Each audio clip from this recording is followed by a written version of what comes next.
મારી સાથે પવનભાઈ છે, શિવાંશના પિતા છે. એ કહેશે કે શું તકલીફ હતી. એને પ્રોબ્લેમ એવી હતી કે જન્મના 15 દિવસ પછી ત્યાં હોસ્પિટલમાં 1200 બેડમાં એને લગભગ 50 દિવસ સુધી કાચની પેટીમાં રાખ્યો.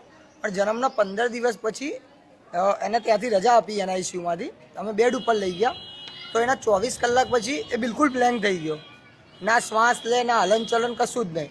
હોસ્પિટલમાં એને ટ્રીટમેન્ટ મળી ગઈ, ત્યાં ઓકે થઈ ગયો. પછી અમને જ્યારે 50 દિવસ પછી લગભગ 12મા મહિનાની 15 તારીખે અમને રજા મળી. એ પછી ઘરે લાયા. એ પછી સતત એને આવીને આવી પ્રોબ્લેમ 10 થી 15 વખત બની ચૂકી હતી.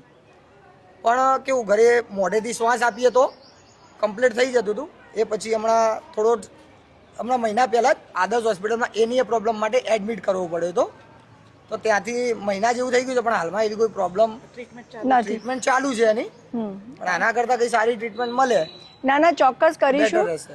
ખાલી મારે તમને એ પૂછવું છે કે તમે સગર્ભા હતા, બાળક પેટમાં હતું, ત્યારે તમને શું લાગે છે એવી કઈ વસ્તુનું તમે ધ્યાન નથી રાખ્યું?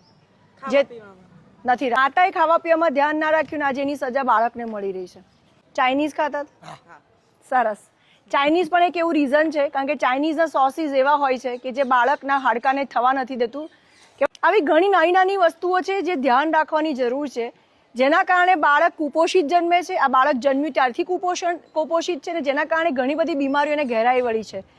આપણો પૂરતો પ્રયત્ન છે કે બાળકને સુપોષિત કરીશું કે હવે તમે આવો ટ્રીટમેન્ટ અને સારવાર માટે તો જે ડૉક્ટર કે એ પ્રમાણે એની સારવાર કરાવજો.